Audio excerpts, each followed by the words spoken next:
ಆತ್ಮೀಯ ವಿದ್ಯಾರ್ಥಿಗಳಿಗೆ ಪ್ರಥಮ ಪಿಯುಸಿ ರಾಜ್ಯಶಾಸ್ತ್ರ ತರಗತಿಯಲ್ಲಿ ಎರಡನೇ ಅಧ್ಯಾಯ ರಾಜ್ಯ ಎನ್ನುವಂತಹ ಅಧ್ಯಾಯವನ್ನು ನಾವು ಚರ್ಚೆಯನ್ನು ಮಾಡಿದ್ದೇವೆ. ಇಲ್ಲಿ ಎರಡನೇ ಅಧ್ಯಾಯವಾದಂತಹ ಸ್ಟೇಟ್ ಅಥವಾ ರಾಜ್ಯ ಎನ್ನುವಂತಹ ಅಧ್ಯಾಯದಲ್ಲಿ ರಾಜ್ಯ ಎಂದರೇನು, ರಾಜ್ಯಕ್ಕೆ ಅಗತ್ಯವಾದಂತಹ ಮೂಲಾಂಶಗಳು ಏನು ಮತ್ತು ರಾಜ್ಯದ ಮಹತ್ವಗಳು ಏನು ಮತ್ತು ರಾಜ್ಯ ಮತ್ತು ಸಮಾಜ, ಸಂಘ ಸಂಸ್ಥೆಗಳು, ರಾಷ್ಟ್ರ ಮತ್ತು ಸರ್ಕಾರ ಎನ್ನುವಂತಹ ಸಂಸ್ಥೆಗಳ ನಡುವೆ ಇರುವಂತಹ ಸಂಬಂಧಗಳು ಏನು ಅನ್ನುವಂತಹ ವಿಚಾರಗಳನ್ನು ನಾವು ಕಳೆದ ತರಗತಿಯಲ್ಲಿ ಅಧ್ಯಯನವನ್ನು ಮಾಡಿದ್ದೇವೆ. ಸೊ ವಿದ್ಯಾರ್ಥಿಗಳೇ, ಈ ತರಗತಿಯಲ್ಲಿ ಎರಡನೇ ಅಧ್ಯಾಯದಲ್ಲಿ ಬರ್ತಕ್ಕಂತಹ 1 ಮತ್ತು 2 ಅಂಕಗಳ ಬಗ್ಗೆ, ಪ್ರಶ್ನೆಗಳ ಬಗ್ಗೆ ಚರ್ಚೆಯನ್ನ ಮಾಡೋಣ. ಸೊ ವಿದ್ಯಾರ್ಥಿಗಳೇ, ಮೊದಲನೇ ಪ್ರಶ್ನೆ ಅಂತ ಹೇಳಿದ್ರೆ 1 ಅಂಕಕ್ಕೆ ಮಾನವನ ಅತ್ಯಂತ ಅಗತ್ಯವಾದಂತಹ ಸಂಸ್ಥೆ ಯಾವುದು ಅನ್ನುವಂತಹ ಪ್ರಶ್ನೆ. ಸೊ ನಿಮಗೆಲ್ಲ ಗೊತ್ತಿದೆ, ಮಾನವನ ಅತ್ಯಂತ ಅಗತ್ಯವಾದಂತಹ ಸಂಸ್ಥೆ ಯಾವುದು ಅಂತ ಹೇಳಿದ್ರೆ ರಾಜ್ಯ ಎನ್ನುವಂತಹ ಸಂಸ್ಥೆ. ಮಾನವ ತನ್ನ ಸುಖ ಮತ್ತು ಶಾಂತಿಯುತವಾದಂತಹ ಜೀವನವನ್ನ ನಡೆಸಬೇಕು ಎನ್ನುವಂತಹ ಉದ್ದೇಶದಿಂದ ಉದ್ದೇಶಪೂರ್ವಕವಾಗಿಯೇ ರಾಜ್ಯ ಎನ್ನುವಂತಹ ಸಂಸ್ಥೆಯನ್ನ ನಿರ್ಮಾಣ ಮಾಡಿಕೊಂಡಿದ್ದಾನೆ. ಸೊ ಹಾಗಾಗಿ ಮಾನವನ ಅತ್ಯಂತ ಅಗತ್ಯ ಸಂಸ್ಥೆ ಯಾವುದು ಎನ್ನುವಂತಹ ಪ್ರಶ್ನೆಗೆ ರಾಜ್ಯ ಎನ್ನುವಂತಹ ಉತ್ತರವನ್ನ ನಾವು ಇಲ್ಲಿ ಕಾಣ್ತೇವೆ. ಸೊ ಎರಡನೇದಾಗಿರ್ತಕ್ಕಂತಹ ಪ್ರಶ್ನೆ ಅಂತ ಹೇಳಿದ್ರೆ ರಾಜ್ಯ ಎಂದರೇನು ಅನ್ನುವಂತಹ ಪ್ರಶ್ನೆ. ಜನಸಂಖ್ಯೆ, ನಿರ್ದಿಷ್ಟ ಭೂಪ್ರದೇಶ, ಸರ್ಕಾರ ಮತ್ತು ಪರಮಾಧಿಕಾರ ಎನ್ನುವಂತಹ 4 ಮೂಲಾಂಶಗಳನ್ನು ಒಳಗೊಂಡಿರುವಂತಹ ವ್ಯವಸ್ಥೆಯನ್ನ ನಾವೇನಂತ ಕರೀತೇವೆ, ರಾಜ್ಯ ಅಂತ ಹೇಳಿ ಕರೀತೇವೆ. ರಾಜ್ಯ ಎಂದರೇನು ಎನ್ನುವ ಪ್ರಶ್ನೆಗೆ 4 ಮೂಲಾಂಶಗಳನ್ನು ಅಂದ್ರೆ ಜನಸಂಖ್ಯೆ, ನಿರ್ದಿಷ್ಟ ಭೂಪ್ರದೇಶ, ಸರ್ಕಾರ ಮತ್ತು ಪರಮಾಧಿಕಾರ, ಈ 4 ಮೂಲಾಂಶಗಳನ್ನು ಒಳಗೊಂಡಿರುವಂತಹ ವ್ಯವಸ್ಥೆಯನ್ನ ನಾವು ರಾಜ್ಯ ಅಂತ ಹೇಳಿ ಕರೀಲಿಕ್ಕೆ ಸಾಧ್ಯ ಆಗ್ತದೆ. ಸೊ ಅದೇ ರೀತಿಯಾಗಿ ಮೂರನೇ ಪ್ರಶ್ನೆ ಏನು ಅಂತ ಹೇಳಿದ್ರೆ ಮಾನವನ ಮುಖ್ಯ ಉದ್ದೇಶ ಯಾವುದು ಅಂತಕ್ಕಂಥದ್ದು, ರಾಜ್ಯದ ಮುಖ್ಯ ಉದ್ದೇಶ ಯಾವುದು ಎನ್ನುವಂತಹ ಪ್ರಶ್ನೆಯನ್ನ ನಾವು ಇಲ್ಲಿ ಕಾಣ್ತಾ ಇದ್ದೇವೆ.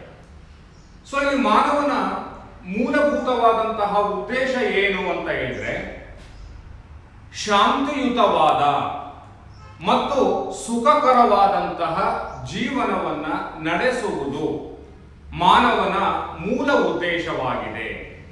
ಸೊ ಹಾಗಾಗಿ ಮಾನವ ರಾಜ್ಯ ಎನ್ನುವಂತಹ ಸಂಸ್ಥೆಯನ್ನ ನಿರ್ಮಾಣ ಮಾಡಿಕೊಂಡಿದ್ದಾನೆ ಅಂತ ನಾವು ಕಾಣ್ತೇವೆ.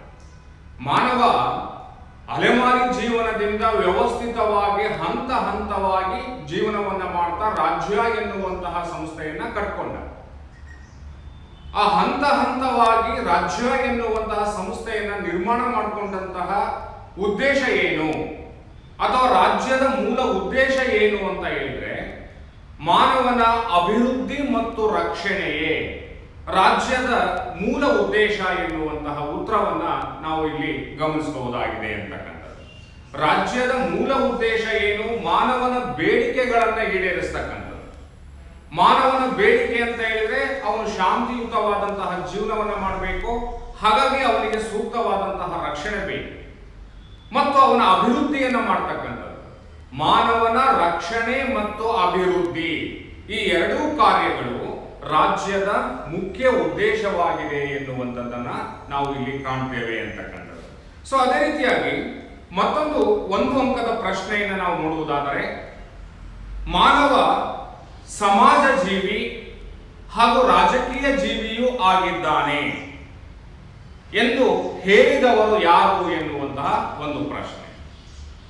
ರಾಜ್ಯಶಾಸ್ತ್ರದ ಪಿತಾಮಹನಾದಂತಹ ಅರಿಸ್ಟಾಟಲ್ ಮಾನವ ಸಮಾಜ ಜೀವಿ ಹಾಗೆಯೇ ರಾಜಕೀಯ ಜೀವಿಯೂ ಆಗಿದ್ದಾನೆ ಎನ್ನುವಂತಹ ಒಂದು ಅಭಿಪ್ರಾಯವನ್ನ ವ್ಯಕ್ತಪಡಿಸಿದ್ದಾರೆ. ಸೊ ಹಾಗಾಗಿ ಮಾನವ ಸಮಾಜ ಜೀವಿ ಹಾಗೂ ರಾಜಕೀಯ ಜೀವಿ ಎಂದು ಹೇಳಿದವರು ಯಾರು ಅಂತ ಹೇಳಿದ್ರೆ ರಾಜ್ಯಶಾಸ್ತ್ರದ ಪಿತಾಮಹನಾದಂತಹ ಅರಿಸ್ಟಾಟಲ್ ಎನ್ನುವಂತಹ ಉತ್ತರವನ್ನ ನಾವು ಬರಿಬೇಕಾಗ್ತದೆ.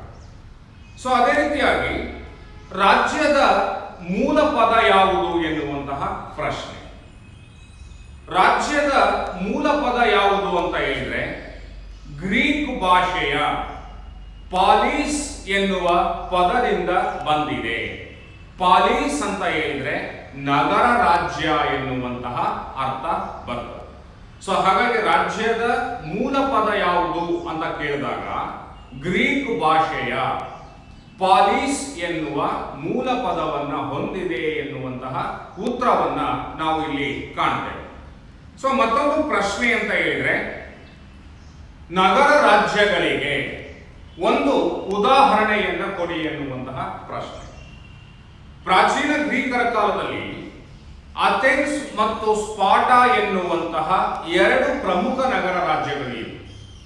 ಸೊ ಹಾಗಾಗಿ ನಗರ ರಾಜ್ಯಗಳಿಗೆ ಒಂದು ಉದಾಹರಣೆಯನ್ನ ಕೊಡಿ ಅಂತ ಹೇಳಿದ್ರೆ ಅಥೆನ್ಸ್ ಅಂತಾದ್ರೂ ಬರಿಬಹುದು ಅಥವಾ ಸ್ಪಾಟಾ ಅಂತಾದ್ರೂ ಸಹ ನಾವು ಉತ್ತರವನ್ನ ಬರಿಬಹುದಾಗಿದೆ. ಇಲ್ಲಿ ಪ್ರಾಚೀನ ಗ್ರೀಕರ ಕಾಲದಲ್ಲಿ ಅಥೆನ್ಸ್ ಮತ್ತು ಸ್ಪಾಟಾ ಎನ್ನುವಂತಹ ಎರಡು ಪ್ರಮುಖ ನಗರ ರಾಜ್ಯಗಳು ಅಸ್ತಿತ್ವದಲ್ಲಿ ಇದ್ದವು. ಸೊ ಹಾಗಾಗಿ ನಗರ ರಾಜ್ಯಕ್ಕೆ ಒಂದು ಉದಾಹರಣೆಯನ್ನ ಕೊಡಿ ಎನ್ನುವಂತಹ ಪ್ರಶ್ನೆಗೆ ಅಥೆನ್ಸ್ ಅಥವಾ ಸ್ಪಾಟಾ ಎನ್ನುವಂತಹ ಉತ್ತರವನ್ನ ನಾವು ಇಲ್ಲಿ ಕಾಣ್ತೇವೆ. ಸೊ ಅದೇ ರೀತಿಯಾಗಿ ರಾಜ್ಯವನ್ನು ಸಿವಿಟಸ್ ಎಂದು ಕರೆದವರು ಯಾರು ಅಂತಕ್ಕಂಥದ್ದು. ರಾಜ್ಯವನ್ನ ಸಿವಿಟಸ್ ಎಂದು ಕರೆದವರು ಯಾರು ಅಂತ ಹೇಳಿದ್ರೆ ಪ್ರಾಚೀನ ರೋಮರ ಕಾಲದಲ್ಲಿ ಪ್ರಾಚೀನ ರೋಮರು ರಾಜ್ಯವನ್ನ ಏನಂತ ಕರಿತಾ ಇದ್ರು ಅಂತ ಹೇಳಿದ್ರೆ ಸಿವಿಟಸ್ ಅಂತ ಹೇಳಿ ಕರಿತಾ ಇದ್ರು. ಅಂದ್ರೆ ಇಲ್ಲಿ ಪ್ರಶ್ನೆ ಇರ್ತಕ್ಕಂಥದ್ದು ರಾಜ್ಯವನ್ನ ಸಿವಿಟಸ್ ಎಂದು ಕರೆದವರು ಯಾರು ಅಂತ ಹೇಳಿದ್ರೆ ರೋಮನ್ನರ ಕಾಲದಲ್ಲಿ ರಾಜ್ಯವನ್ನ ಸಿವಿಟಸ್ ಎಂದು ಕರೆಯುತ್ತಿದ್ದರು ಅಂತೇಳಿ ನಾವು ಬರಿಬೇಕಾಗ್ತದೆ. ಸೊ ಮತ್ತೊಂದು ಪ್ರಶ್ನೆಯನ್ನ ನಾವು ನೋಡುವುದಾದರೆ ರಾಜ್ಯ ಎನ್ನುವ ಪದವನ್ನು ಆಧುನಿಕ ಅರ್ಥದಲ್ಲಿ ಮೊದಲ ಬಾರಿಗೆ ಬಳಸಿದವರು ಯಾರು ಎನ್ನುವಂತಹ ಪ್ರಶ್ನೆ. ಇಲ್ಲಿ ರಾಜ್ಯ ಎನ್ನುವುದನ್ನ ಪ್ರಾಚೀನ ಕಾಲದಿಂದಲೂ ಸಹ ಬೇರೆ ಬೇರೆ ಹೆಸರುಗಳಿಂದ ಬಳಸ್ಕೊಳ್ತಾ ಬರ್ತಾ ಇದ್ರು. ಪ್ರಾಚೀನ ಗ್ರೀಕರ ಕಾಲದಲ್ಲಿ ಅದನ್ನ ನಗರ ರಾಜ್ಯ ಅಥವಾ ಸಿಟಿ ಸ್ಟೇಟ್ ಅಂತ ಹೇಳಿ ಕರೀತಾ ಇದ್ರು. ಆ ನಂತರ ರೋಮನ್ನರು ಅದನ್ನ ಸಿವಿಟಸ್ ಅಂತ ಹೇಳಿ ಕರೀತಾ ಇದ್ರು. ಆಧುನಿಕ ಅರ್ಥದಲ್ಲಿ ರಾಜ್ಯ ಎನ್ನುವ ಪದವನ್ನು ಮೊದಲ ಬಾರಿಗೆ ಬಳಸಿದವರು ಯಾರು ಅಂತ ಹೇಳಿದ್ರೆ ಮೆಕವಲ್ಲಿ ಎನ್ನುವಂತಹ ರಾಜ್ಯಶಾಸ್ತ್ರಜ್ಞ. ಮೆಕವಲ್ಲಿ ಅಂತಕ್ಕಂತಹ ರಾಜ್ಯಶಾಸ್ತ್ರಜ್ಞ 16ನೇ ಶತಮಾನದಲ್ಲಿ ಮೊದಲ ಬಾರಿಗೆ 1513ರಲ್ಲಿ ದ ಪ್ರಿನ್ಸ್ ಎನ್ನುವಂತಹ ಕೃತಿಯಲ್ಲಿ ರಾಜ್ಯ ಎನ್ನುವ ಪದವನ್ನ ಆಧುನಿಕ ಅರ್ಥದಲ್ಲಿ ಮೊದಲ ಬಾರಿಗೆ ಬಳಕೆಯನ್ನ ಮಾಡಿದರು ಎನ್ನುವಂತಹ ಅಂಶವನ್ನ ನಾವು ಗುರುತಿಸ್ತೇವೆ. ಸೊ ಹಾಗಾಗಿ ಇಲ್ಲಿ ಪ್ರಶ್ನೆ ಇರೋದೇನು, ರಾಜ್ಯ ಎನ್ನುವ ಪದವನ್ನು ಮೊದಲು ಯಾರು ಬಳಸಿದರು ಎನ್ನುವಂತಹ ಪ್ರಶ್ನೆಗೆ ಉತ್ತರ ಅಂತ ಹೇಳಿದ್ರೆ ಮೆಕವಲ್ಲಿ ಅಂತ ಹೇಳಿ ಉತ್ತರವನ್ನ ಬರಿಬೇಕಾಗ್ತದೆ.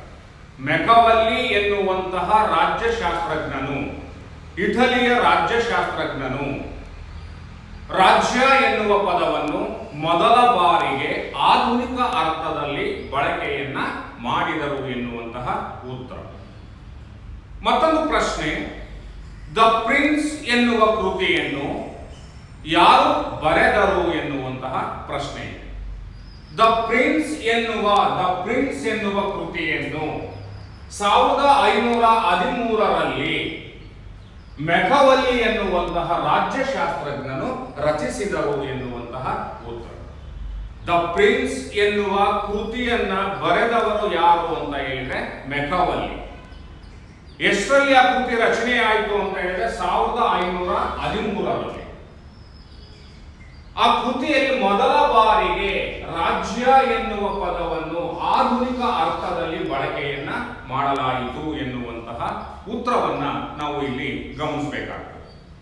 ಸೊ ವಿದ್ಯಾರ್ಥಿಗಳೇ, ರಾಜ್ಯ ಎನ್ನುವ ಪದವನ್ನು ಆಧುನಿಕ ಅರ್ಥದಲ್ಲಿ ಬಳಸಿದವರು ಯಾರು ಅಂತ ಹೇಳಿದ್ರೆ ಮೆಕವಲ್ಲಿ. ಯಾವ ಕೃತಿಯಲ್ಲಿ ಅಂತ ಕೇಳಿದ್ರೆ ದ ಪ್ರಿನ್ಸ್. ಎಷ್ಟರಲ್ಲಿ ಅಂತ ಹೇಳಿದ್ರೆ 16ನೇ ಶತಮಾನ ಅಥವಾ 1513ರಲ್ಲಿ ಮೆಕವಲ್ಲಿಯವರು ದ ಪ್ರಿನ್ಸ್ ಎನ್ನುವಂತಹ ಕೃತಿಯಲ್ಲಿ ರಾಜ್ಯ ಎನ್ನುವ ಪದವನ್ನು ಆಧುನಿಕ ಅರ್ಥದಲ್ಲಿ ಮೊದಲ ಬಾರಿಗೆ ಬಳಕೆಯನ್ನ ಮಾಡಿದರು ಎನ್ನುವಂತಹ ಅಂಶವನ್ನ ನಾವು ಗಮನಿಸಬೇಕಾಗ್ತದೆ.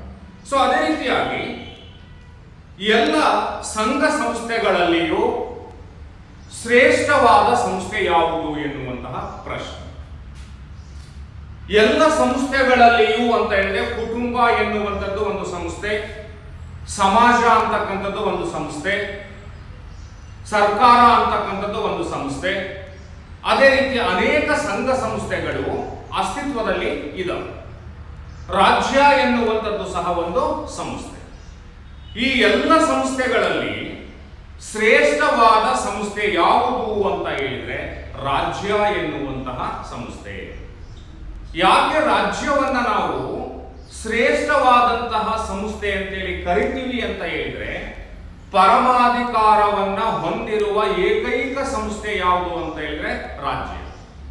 ಹಾಗಾಗಿ ರಾಜ್ಯವನ್ನ ಶ್ರೇಷ್ಠವಾದಂತಹ ಸಂಸ್ಥೆ, ಎಲ್ಲ ಸಂಘ ಸಂಸ್ಥೆಗಳಲ್ಲಿಯೂ ಶ್ರೇಷ್ಠವಾದ ಸಂಸ್ಥೆ ಯಾವುದು ಎನ್ನುವ ಪ್ರಶ್ನೆಗೆ ಉತ್ತರ ಅಂತ ಹೇಳಿದ್ರೆ ರಾಜ್ಯ ಅಂತ ನಾವು ಬರಿಬೇಕಾಗ್ತದೆ.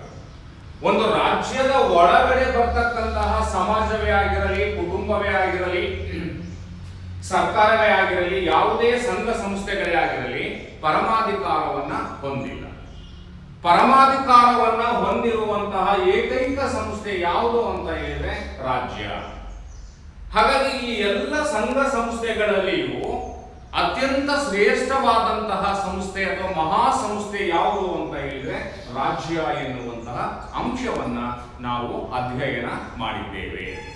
ಸೊ ಹಾಗಾಗಿ ಪ್ರಶ್ನೆ ಇರ್ತಕ್ಕಂಥದ್ದು, ಎಲ್ಲ ಸಂಘ ಸಂಸ್ಥೆಗಳಲ್ಲಿಯೂ ಶ್ರೇಷ್ಠವಾದ ಸಂಸ್ಥೆ ಯಾವುದು ಅಂತ ಹೇಳಿದ್ರೆ ನಾವು ಉತ್ತರ ರಾಜ್ಯ ಅಂತ ಹೇಳಿ ನಾವು ಬರಿಬೇಕಾಗುತ್ತದೆ ಅಂತಕ್ಕಂಥದ್ದು. ಸೊ ಅದೇ ರೀತಿಯಾಗಿ ಮತ್ತೊಂದು ಪ್ರಶ್ನೆ, ಪ್ರಜೆಗಳಿಗೆ ಹುಟ್ಟಿನಿಂದಲೂ ಸಾಯುವವರೆಗೆ ಸೇವೆ ಸಲ್ಲಿಸುವ ಸಂಸ್ಥೆ ಯಾವುದು ಅಂತ ಹೇಳಿದ್ರೆ ರಾಜ್ಯ. ರಾಜ್ಯ ಎನ್ನುವಂತಹ ಸಂಸ್ಥೆ ಮಾನವನ ಜನನದಿಂದಲೂ ಮರಣದವರೆಗೆ ಸೇವೆಯನ್ನ ಸಲ್ಲಿಸುವಂತಹ ಒಂದು ಶ್ರೇಷ್ಠವಾದಂತಹ ಸಂಸ್ಥೆಯಾಗಿದೆ. ಮಾನವ ಈ ರಾಜ್ಯವನ್ನ ಬಿಟ್ಟು ಬದುಕಲಿಕ್ಕೆ ಸಾಧ್ಯ ಇಲ್ಲ. ಹಾಗಾಗಿ ಮಾನವ ಯಾವುದಾದ್ರೂ ಒಂದು ರಾಜ್ಯದಲ್ಲಿ ಹುಟ್ಟುತ್ತಾನೆ, ಅದೇ ರಾಜ್ಯದಲ್ಲಿ ಅವನು ಮರಣವನ್ನ ಹೊಂದುತ್ತಾನೆ. ಸೊ ಹಾಗಾಗಿ ಏನಾಗುತ್ತೆ, ಆ ಹುಟ್ಟಿನಿಂದ ಮರಣದವರೆಗೂ ಸಹ ಮಾನವನಿಗೆ ಸೇವೆಯನ್ನ ಸಲ್ಲಿಸುವಂತಹ ಸಂಸ್ಥೆ ಯಾವುದು ಅಂತ ಹೇಳಿದ್ರೆ ರಾಜ್ಯ ಎನ್ನುವಂತಹ ಉತ್ತರವನ್ನ ನಾವು ಗಮನಿಸಬೇಕಾಗ್ತದೆ. ಸೊ ಅದೇ ರೀತಿಯಾಗಿ ರಾಜ್ಯದ ಸಪ್ತಾಂಗ ಸಿದ್ಧಾಂತವನ್ನು ಪ್ರತಿಪಾದಿಸಿದವರು ಯಾರು ಎನ್ನುವಂತಹ ಪ್ರಶ್ನೆ ಇದೆ. ರಾಜ್ಯದ ಸಪ್ತಾಂಗ ಸಿದ್ಧಾಂತ ಅನ್ನುವಂತಹ ಒಂದು ಸಿದ್ಧಾಂತ ಬರ್ತದೆ, ಸಪ್ತಾಂಗ ಸಿದ್ಧಾಂತ. ಈ ಸಪ್ತಾಂಗ ಸಿದ್ಧಾಂತವನ್ನ ಪ್ರತಿಪಾದನೆ ಮಾಡಿದವರು ಯಾರು ಅಂತ ಹೇಳಿದ್ರೆ ಕೌಟಿಲ್ಯ ಅಂತೇಳಿ ಉತ್ತರ. ಕೌಟಿಲ್ಯ. ಸಪ್ತಾಂಗ ಅಂತ ಹೇಳಿದ್ರೆ 7 ಅಂಗಗಳು ಅಂತ. ಒಂದು ರಾಜ್ಯದ ನಿರ್ಮಾಣಕ್ಕೆ 7 ಅಂಗಗಳು ಅಗತ್ಯ. ರಾಜ್ಯದ ನಿರ್ಮಾಣಕ್ಕೆ 7 ಅಂಗಗಳು ಅಗತ್ಯ ಅಂತ ಹೇಳಿಬಿಟ್ಟು ಕೌಟಿಲ್ಯ ಪ್ರತಿಪಾದನೆಯನ್ನ ಮಾಡ್ತಾರೆ. ಸೊ ರಾಜ್ಯಕ್ಕೆ 7 ಅಂಗಗಳು ಮುಖ್ಯ ಎಂದು ಪ್ರತಿಪಾದನೆ ಮಾಡುವಂತಹ ಸಿದ್ಧಾಂತ ಯಾವುದು ಅಂತ ಹೇಳಿದ್ರೆ ಸಪ್ತಾಂಗ ಸಿದ್ಧಾಂತ. ಒಂದು ನಾವು ಆಧುನಿಕ ಕಾಲದಲ್ಲಿ ರಾಜ್ಯ ಅಸ್ತಿತ್ವಕ್ಕೆ ಬರಲಿಕ್ಕೆ 4 ಅಂಗಗಳು ಬೇಕು, 4 ಮೂಲಾಂಶಗಳು ಬೇಕು ಅಂತ ಅಧ್ಯಯನವನ್ನ ಮಾಡ್ತೇವೆ. ಒಂದು ಜನಸಂಖ್ಯೆ, 2 ನಿರ್ದಿಷ್ಟ ಭೂಪ್ರದೇಶ, 3ನೇದು ಸರ್ಕಾರ, 4ನೇದು ಪರಮಾಧಿಕಾರ. ಈ 4ನ್ನು ರಾಜ್ಯ ನಿರ್ಮಾಣದ ಪರಿಕರಗಳು ಅಥವಾ ರಾಜ್ಯದ ಅಂಗಗಳು, ಮೂಲಾಂಶಗಳು ಅಂತ ನಾವು ಕರೀತೇವೆ. ಆದರೆ ಪ್ರಾಚೀನ ಭಾರತದ ರಾಜ್ಯಶಾಸ್ತ್ರಜ್ಞನಾದಂತಹ ಕೌಟಿಲ್ಯ ಏನಿರ್ತಾನೆ, ರಾಜ್ಯ ಅಸ್ತಿತ್ವಕ್ಕೆ ಬರಬೇಕಾದ್ರೆ, ಒಂದು ರಾಜ್ಯ ನಿರ್ಮಾಣ ಆಗಬೇಕಾದ್ರೆ 7 ಅಂಗಗಳು ಬೇಕು. ಆ 7 ಅಂಗಗಳು ಯಾವುವು ಅಂತ ಹೇಳಿದ್ರೆ ಸಪ್ತಾಂಗ ಸಿದ್ಧಾಂತ ಅಂತೇಳಿ ಆ ಸಿದ್ಧಾಂತದಲ್ಲಿ ಮಂಡನೆಯನ್ನ ಮಾಡಿದ್ದಾನೆ. ಸೊ ಹೀಗಾಗಿ ಇಲ್ಲಿ ಪ್ರಶ್ನೆ ಇರ್ತಕ್ಕಂಥದ್ದು, ರಾಜ್ಯದ ಸಪ್ತಾಂಗ ಸಿದ್ಧಾಂತವನ್ನು ಯಾರು ಪ್ರತಿಪಾದಿಸಿದರು ಎನ್ನುವ ಪ್ರಶ್ನೆಗೆ ಉತ್ತರ ಅಂತ ಹೇಳಿದ್ರೆ ನಾವು ಕೌಟಿಲ್ಯ ಅಂತ ಹೇಳಿ ಉತ್ತರವನ್ನ ಕಾಣ್ತೇವೆ. ಸೊ ಮತ್ತೊಂದು ಪ್ರಶ್ನೆಯನ್ನ ನಾವು ಗಮನಿಸುವುದಾದರೆ, ಪ್ಲೇಟೋರ ಪ್ರಕಾರ ರಾಜ್ಯದ ಜನಸಂಖ್ಯೆ ಎಷ್ಟಿರಬೇಕು ಅನ್ನುವಂತಹ ಪ್ರಶ್ನೆ. ಪ್ಲೇಟೋ ಏನ್ ಹೇಳ್ತಾರೆ ಅಂತ ಹೇಳಿದ್ರೆ, ಒಂದು ರಾಜ್ಯದಲ್ಲಿ ಜನಸಂಖ್ಯೆ ಅಂತಕ್ಕಂಥದ್ದು ಬೇಕು. ಆ ಜನಸಂಖ್ಯೆ ಎಷ್ಟಿರಬೇಕು ಅಂತ ಹೇಳಿದ್ರೆ 5040 ಇರಬೇಕು ಎನ್ನುವ ಅಂಶವನ್ನ ಪ್ಲೇಟೋ ತಿಳಿಸಿದ್ದಾರೆ. ಪ್ಲೇಟೋರ ದೃಷ್ಟಿಯಲ್ಲಿ ಒಂದು ರಾಜ್ಯ ಎಷ್ಟು ಜನಸಂಖ್ಯೆಯನ್ನ ಹೊಂದಿರಬೇಕು ಅಂತ ಹೇಳಿದ್ರೆ 5040 ಇರಬೇಕು ಅನ್ನುವಂತಹ ಅಂಶವನ್ನ ಪ್ಲೇಟೋ ಹೇಳ್ತಾ ಹೋಗ್ತಾರೆ. ಸೊ ಹಾಗಾಗಿ ಇಲ್ಲಿ ಪ್ರಶ್ನೆ, ಪ್ಲೇಟೋರ ಪ್ರಕಾರ ರಾಜ್ಯದ ಜನಸಂಖ್ಯೆ ಎಷ್ಟು ಅನ್ನುವಂತಹ ಪ್ರಶ್ನೆಗೆ 5040 ಎನ್ನುವಂತಹ ಉತ್ತರವನ್ನ ನಾವು ಬರೀಬೇಕಾಗ್ತದೆ. ಸೊ ಅದೇ ರೀತಿಯಾಗಿ ರಾಜ್ಯದ ಜನಸಂಖ್ಯೆಯು 10,000 ಇರಬೇಕು. ರಾಜ್ಯದ ಜನಸಂಖ್ಯೆಯು 10,000 ಇರಬೇಕು ಎಂದು ಹೇಳಿದವರು ಯಾರು ಅನ್ನುವಂತಹ ಪ್ರಶ್ನೆ. ಒಂದು ರಾಜ್ಯದ ಜನಸಂಖ್ಯೆ 10,000 ಮಾತ್ರ ಇರಬೇಕು ಅಂತ ಹೇಳಿದವರು ಯಾರು ಅಂತ ಹೇಳಿದ್ರೆ ರೂಸೋ ಅಂತಕ್ಕಂತಹ ರಾಜ್ಯಶಾಸ್ತ್ರಜ್ಞ ಒಂದು ರಾಜ್ಯ ಕೇವಲ 10,000 ಜನಸಂಖ್ಯೆಯನ್ನ ಹೊಂದಿರಬೇಕು ಎನ್ನುವ ಅಭಿಪ್ರಾಯವನ್ನ ರೂಸೋ ವ್ಯಕ್ತಪಡಿಸ್ತಾನೆ. ಅದೇ ರೀತಿ ಒಂದು ರಾಜ್ಯದ ಜನಸಂಖ್ಯೆ 5,040 ಇರಬೇಕು ಅಂತ ಹೇಳೋರು ಯಾರು ಅಂತ ಹೇಳಿದ್ರೆ ಪ್ಲೇಟೋ ಎನ್ನುವಂತಹ ರಾಜ್ಯಶಾಸ್ತ್ರಜ್ಞ.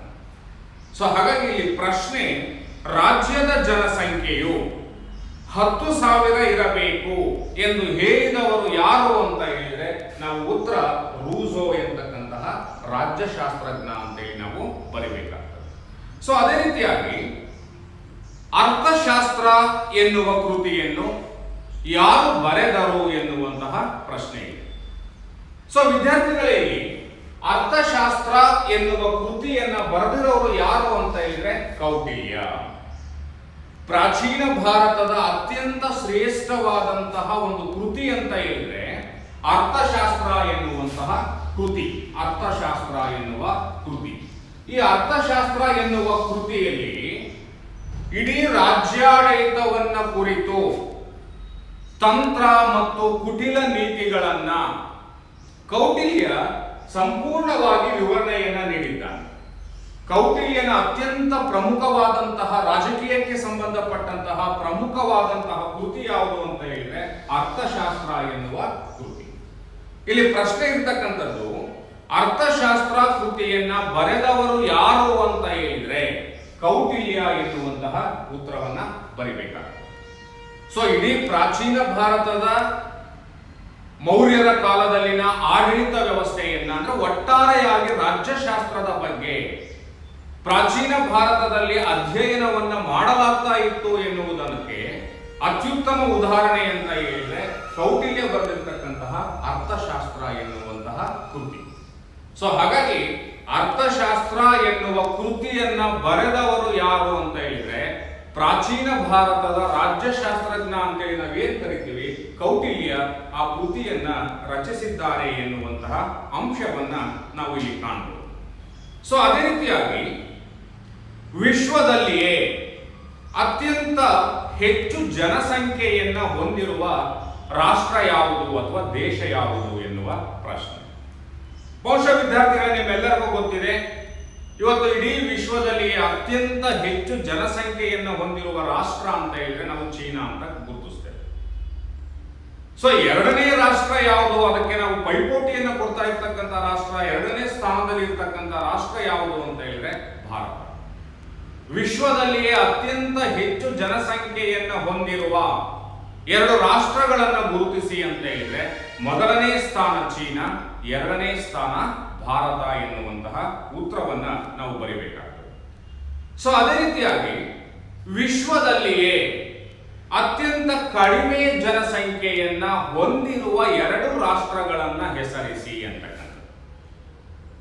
ವಿಶ್ವದಲ್ಲಿ ಅತ್ಯಂತ ಕಡಿಮೆ ಜನಸಂಖ್ಯೆಯನ್ನ ಹೊಂದಿರುವಂತಹ 2 ಪ್ರಮುಖ ರಾಷ್ಟ್ರಗಳು ಅಂತ ಹೇಳಿದ್ರೆ, ಒಂದು ವ್ಯಾಟಿಕನ್ ಸಿಟಿ ಅಂತಕ್ಕಂಥದ್ದು, ಎರಡನೇದು ಸ್ಯಾನ್ ಮ್ಯಾರಿನೋ ದ್ವೀಪ ಅನ್ನುವಂತಹ 2 ರಾಷ್ಟ್ರಗಳು ಅತ್ಯಂತ ಕಡಿಮೆ ಜನಸಂಖ್ಯೆಯನ್ನ ಹೊಂದಿರುವಂತಹ ರಾಷ್ಟ್ರಗಳಾಗಿವೆ ಎನ್ನುವಂಥದ್ದನ್ನ ನಾವು ಗುರುತಿಸ್ತೇವೆ ಅಂತಕ್ಕಂಥದ್ದು. ಸೊ ಮತ್ತೊಂದು ಪ್ರಶ್ನೆ, ಉತ್ತಮ ಪ್ರಜೆಗಳು ಉತ್ತಮ ದೇಶವನ್ನ ಕಟ್ಟಬಲ್ಲರು ಎನ್ನುವಂತಹ ಮಾತನ್ನ ಹೇಳಿದವರು ಯಾರು? ಒಳ್ಳೆಯ ಪ್ರಜೆಗಳು ಒಳ್ಳೆಯ ರಾಜ್ಯವನ್ನು, ಕೆಟ್ಟ ಪ್ರಜೆಗಳು ಕೆಟ್ಟ ರಾಜ್ಯವನ್ನು ನಿರ್ಮಿಸುತ್ತಾರೆ ಎನ್ನುವಂತಹ ಹೇಳಿಕೆಯನ್ನ ನಮ್ಮ ರಾಜ್ಯಶಾಸ್ತ್ರದ ಪಿತಾಮಹನಾದಂತಹ ಅರಿಸ್ಟಾಟಲ್ ಅಭಿಪ್ರಾಯವನ್ನ ಪಡ್ತಾರೆ. ಅಂದ್ರೆ ಇಲ್ಲಿ ಒಂದು ರಾಷ್ಟ್ರಕ್ಕೆ ಅತ್ಯುತ್ತಮವಾದಂತಹ ಗುಣಾತ್ಮಕ ಅಂಶಗಳನ್ನ ಒಳಗೊಂಡಿರುವಂತಹ ಪ್ರಜೆಗಳು ಬಹಳಷ್ಟು ಮುಖ್ಯ ಎನ್ನುವಂತಹ ಮಾತನ್ನ ಹೇಳುವಂತಹ ಸಂದರ್ಭದಲ್ಲಿ ಉತ್ತಮ ಪ್ರಜೆಗಳು ಉತ್ತಮ ದೇಶವನ್ನ ನಿರ್ಮಿಸುತ್ತಾರೆ, ಕೆಟ್ಟ ಪ್ರಜೆಗಳು ಕೆಟ್ಟ ರಾಜ್ಯವನ್ನ ನಿರ್ಮಿಸುತ್ತಾರೆ ಎನ್ನುವಂತಹ ಮಾತನ್ನ ರಾಜ್ಯಶಾಸ್ತ್ರದ ಪಿತಾಮಹನಾದಂತಹ ಅರಿಸ್ಟಾಟಲ್ ವ್ಯಕ್ತಪಡಿಸಿದ್ದಾರೆ ಅಂತ ನಾವು ಕಾಣ್ತೇವೆ.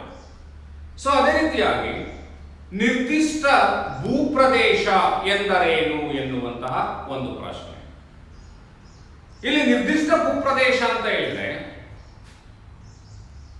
ಒಂದು ರಾಷ್ಟ್ರದಲ್ಲಿ ಇರ್ತಕ್ಕಂತಹ ಪ್ರಜೆಗಳು ವಾಸಿಸಲು ಅಗತ್ಯವಾದಂತಹ ಗಡಿಗಳಿಂದ ಗುರುತಿಸಲ್ಪಟ್ಟಿರುವಂತಹ ಭೂಪ್ರದೇಶವನ್ನ ನಿರ್ದಿಷ್ಟ ಭೂಪ್ರದೇಶ ಅಂತ ಹೇಳಿ ಕರೀತಾರೆ. ಅಂದ್ರೆ ನಿರ್ದಿಷ್ಟ ಭೂಪ್ರದೇಶ ಒಂದು ರಾಜ್ಯಕ್ಕೆ ಇದ್ದಾಗ ಮಾತ್ರ ನಾವು ರಾಜ್ಯಗಳನ್ನ ಗುರುತಿಸಲಿಕ್ಕೆ ಸಾಧ್ಯ ಆಗ್ತದೆ. ಇಲ್ಲ ಅಂತ ನಿರ್ದಿಷ್ಟ ಭೂಪ್ರದೇಶ ಇಲ್ಲ ಅಂತ ಹೇಳಿದ್ರೆ ಜನರು ಅಲೆಮಾರಿ ಜನಾಂಗವಾಗುತ್ತಾರೆ. ಜನಸಂಖ್ಯೆ ಒಂದು ನಿರ್ದಿಷ್ಟ ಭೂಪ್ರದೇಶದಲ್ಲಿ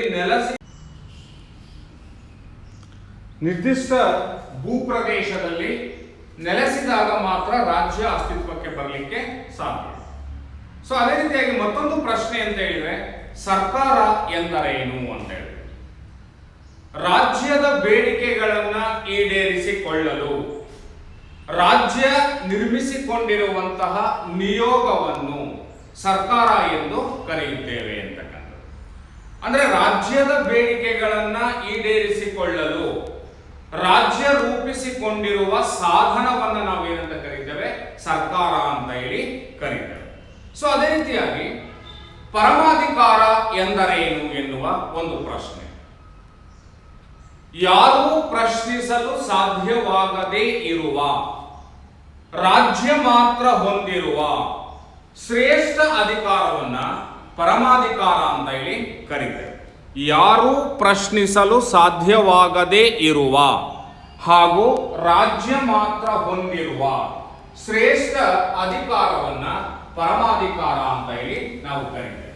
ಪರಮಾಧಿಕಾರದ 2 ಸ್ವರೂಪಗಳನ್ನ ತಿಳಿಸಿರಿ ಎನ್ನುವಂತಹ ಮತ್ತೊಂದು ಪ್ರಶ್ನೆ ಇದೆ.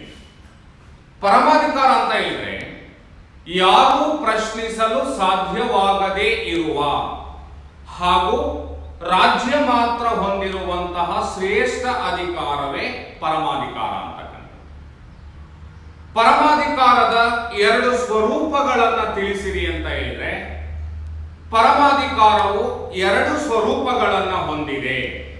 ಅವುಗಳೆಂದರೆ ಒಂದು ಆಂತರಿಕ ಪರಮಾಧಿಕಾರ, ಮತ್ತೊಂದು ಬಾಹ್ಯ ಪರಮಾಧಿಕಾರ ಅಂತ ಹೇಳಿ 2 ಸ್ವರೂಪಗಳನ್ನ ಹೊಂದಿರುವಂತದನ್ನ ನಾವು ಕಾಣ್ತೇವೆ. ಸೊ ಅದೇ ರೀತಿಯಾಗಿ ಸಂಘ ಸಂಸ್ಥೆಗಳು ಅಥವಾ ಸ್ವಯಂ ಸೇವಾ ಸಂಘಗಳು ಎಂದರೇನು ಎನ್ನುವಂತಹ ಮತ್ತೊಂದು ಪ್ರಶ್ನೆ. ನಿರ್ದಿಷ್ಟವಾದಂತಹ ಗುರಿ ಮತ್ತು ಉದ್ದೇಶಗಳನ್ನು ಈಡೇರಿಸಿಕೊಳ್ಳಲು ಸ್ವಯಂ ಇಚ್ಛೆಯಿಂದ ಸಂಘಟಿತ ಜನಸಮೂಹವನ್ನು ನಾವು ಸ್ವಯಂ ಸೇವಾ ಸಂಘಗಳು ಅಂತ ಹೇಳಿ ಕರೀತೇವೆ. ಅಂದ್ರೆ ಒಂದು ನಿರ್ದಿಷ್ಟವಾಗಿರ್ತಕ್ಕಂತಹ ಗುರಿ ಮತ್ತು ಉದ್ದೇಶಗಳನ್ನ ಈಡೇರಿಸಿಕೊಳ್ಳಲು ಸ್ವಯಂ ಇಚ್ಛೆಯಿಂದ ಜನರೇ ಸಂಘಟಿತರಾಗಿ ನಿರ್ಮಾಣ ಮಾಡಿಕೊಂಡಿರ್ತಕ್ಕಂತಹ ಒಂದು ಸಂಸ್ಥೆಯನ್ನ ಅಥವಾ ಒಂದು ಸಂಘವನ್ನ ಸ್ವಯಂ ಸೇವಾ ಸಂಘಗಳು ಅಂತ ನಾವು ಕರೀತೇವೆ. ಉದಾಹರಣೆ ಅಂತ ಹೇಳಿದ್ರೆ ನಾವು ಲಯನ್ಸ್ ಕ್ಲಬ್ ನೋಡ್ತೇವೆ, ರೋಟರಿ ಕ್ಲಬ್ ಇದೆ, ಎಬಿವಿಪಿ ಅನ್ನುವಂತಹ ವಿದ್ಯಾರ್ಥಿ ಸಂಘಟನೆ ಇದೆ, ಪಿವಿಕೆ ಅಂತಕ್ಕಂತಹ ವಿದ್ಯಾರ್ಥಿ ಸಂಘಟನೆ ಇದೆ, ರೆಡ್ ಕ್ರಾಸ್ ಸಂಸ್ಥೆ ಇದೆ. ಇವೆಲ್ಲವನ್ನೂ ಸಹ ನಾವು ಏನಂತ ಕರೀತೇವೆ? ಸ್ವಯಂ ಸೇವಾ ಸಂಸ್ಥೆಗಳು ಅಂತ ಕರೀತೇವೆ. ಒಂದು ನಿರ್ದಿಷ್ಟವಾಗಿರುವ ಗುರಿ ಮತ್ತು ಉದ್ದೇಶಗಳನ್ನ ಸಾಧಿಸಿಕೊಳ್ಳಲು ಸ್ವಯಂ ಇಚ್ಛೆಯಿಂದ ಸಂಘಟಿತರಾಗಿರುವಂತಹ ಜನ ಸಮುದಾಯವನ್ನ ಸ್ವಯಂ ಸೇವಾ ಸಂಘಗಳು ಎಂದು ಕರೆಯುತ್ತಾರೆ ಅಂತಕ್ಕಂಥದ್ದು. ಅದೇ ರೀತಿಯಾಗಿ ಮತ್ತೊಂದು ಪ್ರಶ್ನೆಯನ್ನು ನಾವು ನೋಡೋದಾದ್ರೆ, ಸಂಘಗಳ ಮಹಾಸಂಘ ಎಂದು ಯಾವುದನ್ನು ಕರೆಯುತ್ತಾರೆ ಅಂತಕ್ಕಂಥದ್ದು. ಸಂಘಗಳ ಮಹಾಸಂಘ ಯಾವುದು ಅಂತ ಹೇಳಿದ್ರೆ ರಾಜ್ಯದ ಒಳಗಡೆ ಬರ್ತಕ್ಕಂತಹ ಕುಟುಂಬ ಅನ್ನುವಂಥದ್ದು ಸಹ ಒಂದು ಸಂಘ ಅಥವಾ ಒಂದು ಸಂಸ್ಥೆ, ಸಮಾಜ ಅಂತಕ್ಕಂಥದ್ದು ಸಹ ಒಂದು ಸಂಸ್ಥೆ, ಸರ್ಕಾರ ಅನ್ನುವಂಥದ್ದು ಸಹ ಒಂದು ಸಂಸ್ಥೆ, ಮಾನವ ನಿರ್ಮಿಸಿಕೊಂಡಿರ್ತಕ್ಕಂತಹ ನೂರಾರು ಸ್ವಯಂ ಸೇವಾ ಸಂಘಗಳು ಸಂಸ್ಥೆಗಳು ಅಸ್ತಿತ್ವದಲ್ಲಿ ಇರ್ತವೆ. ಅವೆಲ್ಲರಿಗಿಂತಲೂ ವಿಶೇಷವಾದಂತಹ ಪರಮಾಧಿಕಾರವನ್ನ ಹೊಂದಿರುವಂತಹ ಏಕೈಕ ಸಂಸ್ಥೆ ಅಂತ ಹೇಳಿದ್ರೆ ರಾಜ್ಯವನ್ನ ಹೊರತುಪಡಿಸಿದರೆ ಬೇರೆ ಯಾವುದೇ ಸಂಘ ಸಂಸ್ಥೆಗಳಿಗೆ ಅಥವಾ ಸಮಾಜಕ್ಕೆ ಅಥವಾ ಸರ್ಕಾರಕ್ಕೆ ಪರಮಾಧಿಕಾರ ಇಲ್ಲ. ಹಾಗಾಗಿ ಈ ಎಲ್ಲ ಸಂಘಗಳಲ್ಲಿ ಶ್ರೇಷ್ಠ ಸಂಘ ಅಥವಾ ಸಂಘಗಳ ಮಹಾಸಂಘ ಅಂತ ಯಾವುದನ್ನ ಕರಿತೀವಿ ಅಂತ ಹೇಳಿದ್ರೆ ರಾಜ್ಯವನ್ನ ಎನ್ನುವಂತಹ ಉತ್ತರವನ್ನ ನಾವು ಇಲ್ಲಿ ಕಾಣ್ತೇವೆ. ಸೊ ಇಲ್ಲಿ ಮತ್ತೊಂದು ಪ್ರಶ್ನೆ ಅಂತ ಹೇಳಿದ್ರೆ ಸಮಾಜ ಎಂದರೇನು ಎನ್ನುವಂತಹ ಪ್ರಶ್ನೆ. ಸಮಾಜ ಅಂತ ಹೇಳಿದ್ರೆ ಮಾನವ ಸಂಬಂಧಗಳ ಬಲೆಯನ್ನು ಸಮಾಜ ಎಂದು ಕರೆಯುತ್ತಾರೆ ಅಂತಕ್ಕಂಥದ್ದು. ಮಾನವ ಸಂಬಂಧಗಳ ಬಲೆಯನ್ನು ಸಮಾಜ ಎಂದು ಕರೆಯುತ್ತಾರೆ ಅಂತಕ್ಕಂಥದ್ದು. ಸೊ ಇಲ್ಲಿ ಸಮಾಜ ಸಾಮಾಜಿಕ ಸಂಬಂಧಗಳ ಬಲೆ ಅಂತಲೂ ಸಹ ನಾವು ಕರೀತೇವೆ. ಮಾನವ ಸಾಮಾಜಿಕ ಸಂಬಂಧಗಳ ಬಲೆ ಎಂದು ಕರೆದವರು ಯಾರು ಅಂತ ಹೇಳಿದ್ರೆ ಮೆಕವರ್ರವರು. ಮಾನವ ಸಮಾಜವು ಸಾಮಾಜಿಕ ಸಂಬಂಧಗಳ ಬಲೆಯಾಗಿದೆ ಎನ್ನುವಂತಹ ಹೇಳಿಕೆಯನ್ನ ನೀಡಿದ್ದಾರೆ ಎನ್ನುವಂಥದ್ದನ್ನು ನಾವು ಇಲ್ಲಿ ಗುರುತಿಸ್ತೇವೆ. ಸೊ ಅದೇ ರೀತಿಯಾಗಿ ರಾಜ್ಯ ಅನಿವಾರ್ಯ ಏಕೆ ಎನ್ನುವಂತಹ ಒಂದು ಪ್ರಶ್ನೆ. ಮನುಷ್ಯನಿಗೆ ರಾಜ್ಯ ಅಗತ್ಯ ಯಾಕೆ ಅಂತ ಹೇಳಿದ್ರೆ ಸುಖಕರವಾದಂತಹ ಮತ್ತು ಶಾಂತಿಯುತವಾದಂತಹ ಹಾಗೂ ವ್ಯವಸ್ಥಿತವಾದಂತಹ ಜೀವನವನ್ನ ನಡೆಸಲು ಮಾನವನಿಗೆ ರಾಜ್ಯ ಅತ್ಯಂತ ಅಗತ್ಯವಾಗಿ ಬೇಕಾಗುವಂತಹ ಸಂಸ್ಥೆ. ಮಾನವ ರಾಜ್ಯ ಇಲ್ಲ ಅಂತ ಹೇಳಿದ್ರೆ ಮಾನವ ನಾಗರಿಕತೆ ಅಂತಕ್ಕಂಥದ್ದು ಅಥವಾ ಮಾನವ ಭೂಮಿಯ ಮೇಲೆ ಬದುಕಲಿಕ್ಕೆ ಸಾಧ್ಯವೇ ಆಗುವುದಿಲ್ಲ. ಮಾನವನ ಮೂಲ ಸ್ವಭಾವ ಏನು? ಶಾಂತಿಯುತವಾದಂತಹ ಸುಖಕರವಾದಂತಹ ಹಾಗೂ ವ್ಯವಸ್ಥಿತವಾದಂತಹ ಜೀವನವನ್ನ ನಡೆಸಬೇಕು ಅನ್ನುವಂಥದ್ದು ಮಾನವನ ಮೂಲಭೂತ ಸ್ವಭಾವ. ಸೊ ಆ ಉದ್ದೇಶದಿಂದಲೇ ಮಾನವ ರಾಜ್ಯವನ್ನ ನಿರ್ಮಾಣವನ್ನ ಮಾಡ್ಕೊಂಡಿದ್ದಾನೆ.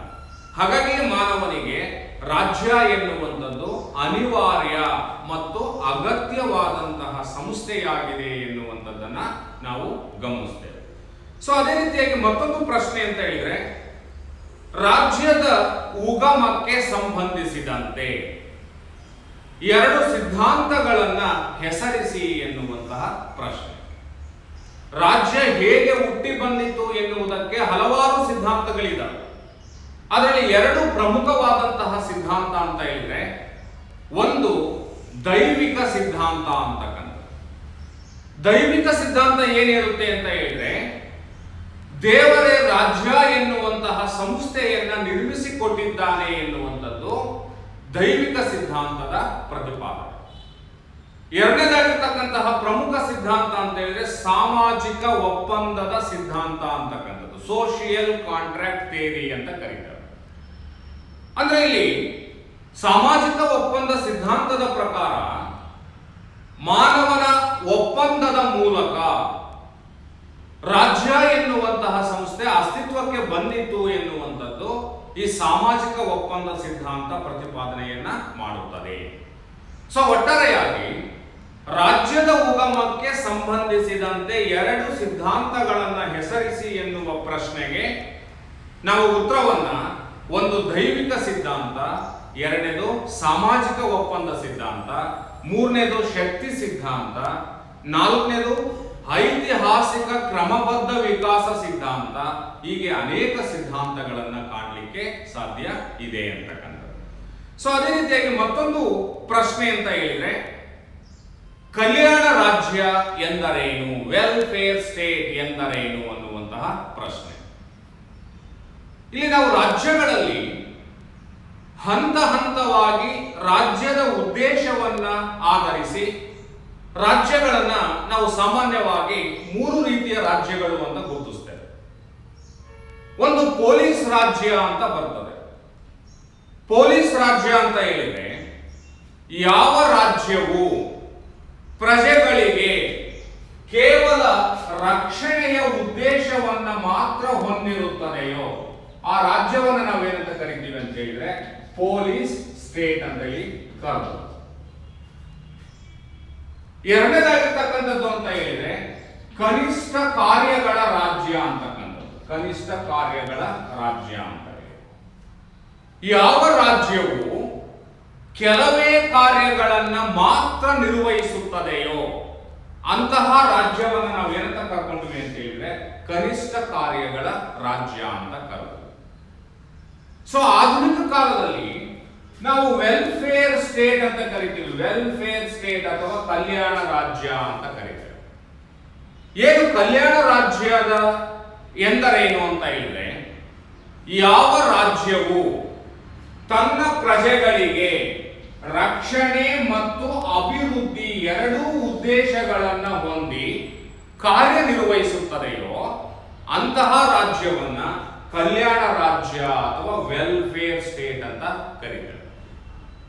ಪ್ರಾರಂಭದಲ್ಲಿ ರಾಜ್ಯಗಳ ಉದ್ದೇಶ ಏನಾಗಿತ್ತು ಅಂದ್ರೆ ಮಾನವನಿಗೆ ರಕ್ಷಣೆಯನ್ನ ಕೊಡುವಂತದ್ದಷ್ಟೇ ಆಗಿತ್ತು. ಅಂತಹ ರಾಜ್ಯಗಳನ್ನು ನಾವೇನಂತ ಕರೆದಿದ್ವಿ ಅಂತ ಹೇಳಿದ್ರೆ ಪೊಲೀಸ್ ಸ್ಟೇಟ್ ಅಂತ ಕರೆದು. ನಂತರದಲ್ಲಿ ರಾಜ್ಯ ರಕ್ಷಣೆಯ ಜೊತೆಗೆ ಕೆಲವೇ ಸಣ್ಣ ಪುಟ್ಟ ಕಾರ್ಯಗಳನ್ನು ನಿರ್ವಹಿಸುವಂತಹ ಉದ್ದೇಶವನ್ನ ಹೊಂದಿತ್ತು. ಅಂತಹ ರಾಜ್ಯವನ್ನ ಕನಿಷ್ಠ ಕಾರ್ಯಗಳ ರಾಜ್ಯಗಳು ಅಂತ ಕರೆದು. ಆಧುನಿಕ ಕಾಲದಲ್ಲಿ ರಾಜ್ಯದ ಉದ್ದೇಶ ಏನು, ರಾಜ್ಯ ಯಾವ ಕೆಲಸವನ್ನ ಮಾಡಬೇಕು ಅಂತ ಹೇಳಿದ್ರೆ ರಕ್ಷಣೆ ಮತ್ತು ಪ್ರಜೆಗಳ ಸರ್ವತೋಮುಖವಾದಂತಹ ಅಭಿವೃದ್ಧಿ ಕಾರ್ಯಗಳನ್ನು ರಾಜ್ಯ ನಿರ್ವಹಿಸುತ್ತದೆ. ಹಾಗಾಗಿ ಆಧುನಿಕ ರಾಜ್ಯಗಳನ್ನು ನಾವೇನಂತ ಕರಿತೀವಿ ಕಲ್ಯಾಣ ರಾಜ್ಯ ಅಂತ ಕರಿತೇವೆ. ಕಲ್ಯಾಣ ರಾಜ್ಯ ಎಂದರೇನು ಎನ್ನುವ ಪ್ರಶ್ನೆಗೆ ಯಾವ ರಾಜ್ಯವು ಪ್ರಜೆಗಳ ರಕ್ಷಣೆ ಮತ್ತು ಅಭಿವೃದ್ಧಿಯ ಉದ್ದೇಶಗಳನ್ನು ಹೊಂದಿ ಕಾರ್ಯನಿರ್ವಹಿಸುತ್ತವೆಯೋ ಅಂತಹ ರಾಜ್ಯಗಳನ್ನು ಕಲ್ಯಾಣ ರಾಜ್ಯ ಅಥವಾ ವೆಲ್ಫೇರ್ ಸ್ಟೇಟ್ ಎಂದು ಕರೆಯುತ್ತಾರೆ.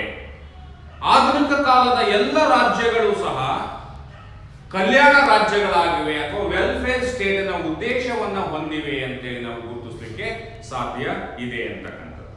ಸೊ ಮತ್ತೊಂದು ಪ್ರಶ್ನೆ 2 ಅಂಕದಲ್ಲಿ ನಾವು ಗಮನಿಸುವುದಾದರೆ ಸಪ್ತಾಂಗ ಸಿದ್ಧಾಂತದ ಅಂಗಗಳನ್ನ ತಿಳಿಸಿರಿ ಎನ್ನುವಂತಹ ಪ್ರಶ್ನೆ.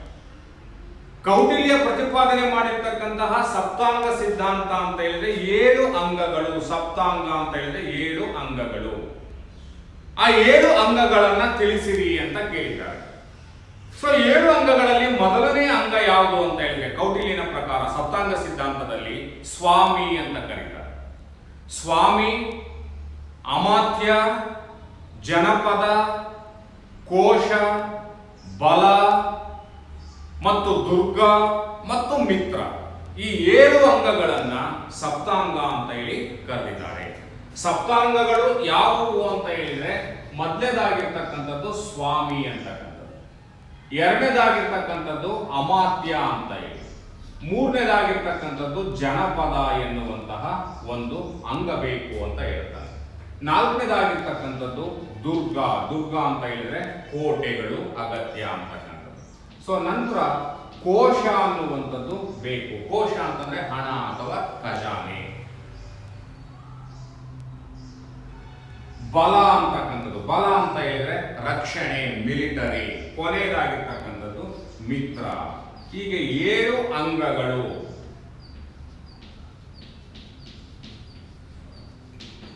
7 ಅಂಗಗಳು ಸಪ್ತಾಂಗ ಸಿದ್ಧಾಂತ ಅಂತೇಳಿ ಕೌಟಿಲ್ಯ ಪ್ರತಿಪಾದನೆಯನ್ನ ಮಾಡ್ತಾರೆ.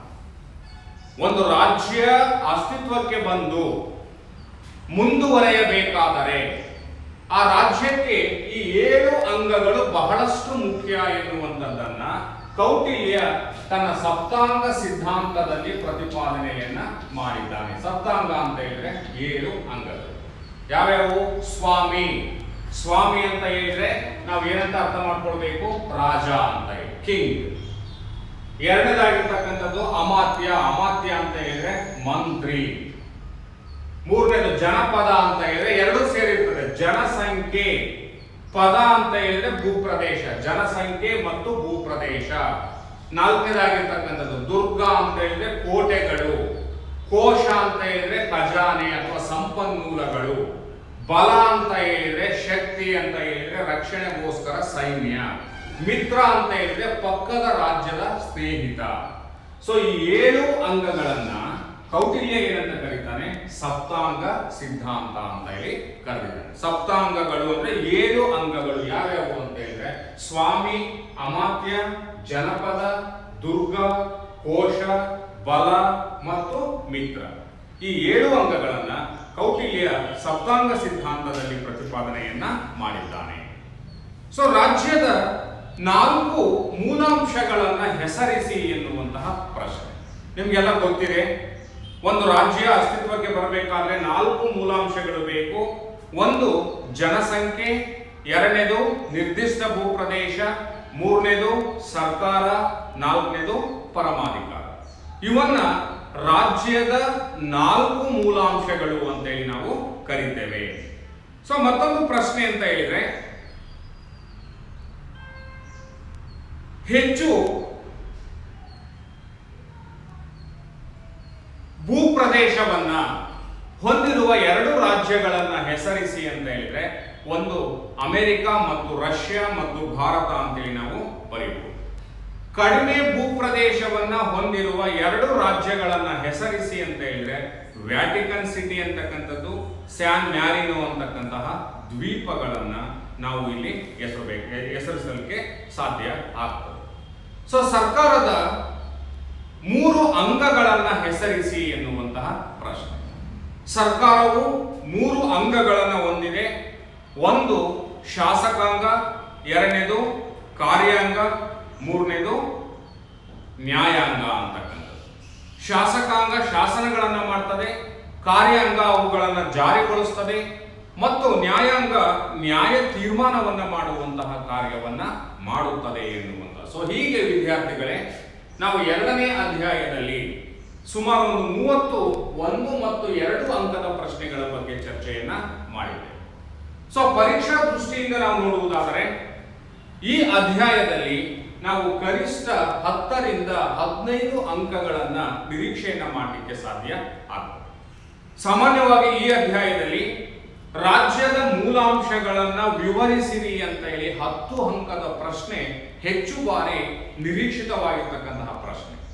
ರಾಜ್ಯದ 4 ಮೂಲಾಂಶಗಳನ್ನು ಅಥವಾ ರಾಜ್ಯದ ಮೂಲಾಂಶಗಳನ್ನ ವಿವರಿಸಿರಿ ಅಂತೇಳಿ ಪ್ರಶ್ನೆಯನ್ನ ಕೇಳ್ತಾರೆ. ಜನಸಂಖ್ಯೆ, ನಿರ್ದಿಷ್ಟ ಭೂಪ್ರದೇಶ, ಸರ್ಕಾರ ಮತ್ತು ಪರಮಾಧಿಕಾರ, ಈ 4 ಮೂಲಾಂಶಗಳನ್ನು ನಾವು ವಿವರಿಸಬೇಕಾಗ್ತದೆ. ಇನ್ನು 5 ಅಂಕಕ್ಕೆ ಹೆಚ್ಚು ಬಾರಿ ಕೇಳುವಂತಹ ಪ್ರಶ್ನೆ ಅಂತ ಹೇಳಿದ್ರೆ, ರಾಜ್ಯ ಮತ್ತು ಸಮಾಜದ ನಡುವಿನ 5 ವ್ಯತ್ಯಾಸಗಳನ್ನ ಬರೆಯಿರಿ, ಅಥವಾ ರಾಜ್ಯ ಮತ್ತು ಸಂಘ ಸಂಸ್ಥೆಗಳ ನಡುವಿನ 5 ವ್ಯತ್ಯಾಸಗಳನ್ನ ಬರೆಯಿರಿ, ಅಥವಾ ರಾಜ್ಯ ಮತ್ತು ರಾಷ್ಟ್ರಗಳ ನಡುವಿನ 5 ವ್ಯತ್ಯಾಸಗಳನ್ನ ಬರೆಯಿರಿ ಎನ್ನುವಂತಹ 5 ಅಂಕದ ಪ್ರಶ್ನೆಗಳನ್ನ ಕೇಳ್ತಕ್ಕಂಥ ಸಾಧ್ಯತೆ ಇರ್ತದೆ. ಸೊ ವಿದ್ಯಾರ್ಥಿಗಳೇ, ನಾವು ಇಲ್ಲಿನ ಅವಧಿಯವರೆಗೆ ಅಧ್ಯಾಯ 2ರ ಕುರಿತು, ರಾಜ್ಯ ಎನ್ನುವಂತಹ ಅಧ್ಯಾಯವನ್ನು ಕುರಿತು ಚರ್ಚೆಯನ್ನು ಮಾಡಿದ್ದೇವೆ. ಹಾಗೂ ಈ 1 ಮತ್ತು ಆ ಅಧ್ಯಾಯದಲ್ಲಿ ಬರ್ತಕ್ಕಂತಹ 1 ಮತ್ತು 2 ಮತ್ತು 5 ಮತ್ತು 10 ಅಂಕಗಳ ಪ್ರಶ್ನೆಯ ಬಗ್ಗೆ ಚರ್ಚೆಯನ್ನ ಮಾಡಿದ್ದೇವೆ. ಸೊ ಮುಂದಿನ ತರಗತಿಯಲ್ಲಿ ಅಧ್ಯಾಯ 3 ಮೂಲಭೂತ ರಾಜಕೀಯ ಪರಿಕಲ್ಪನೆಗಳು ಎನ್ನುವಂತಹ ಅಧ್ಯಾಯದ ಬಗ್ಗೆ ಚರ್ಚೆಯನ್ನ ಮಾಡೋಣ. ಧನ್ಯವಾದ.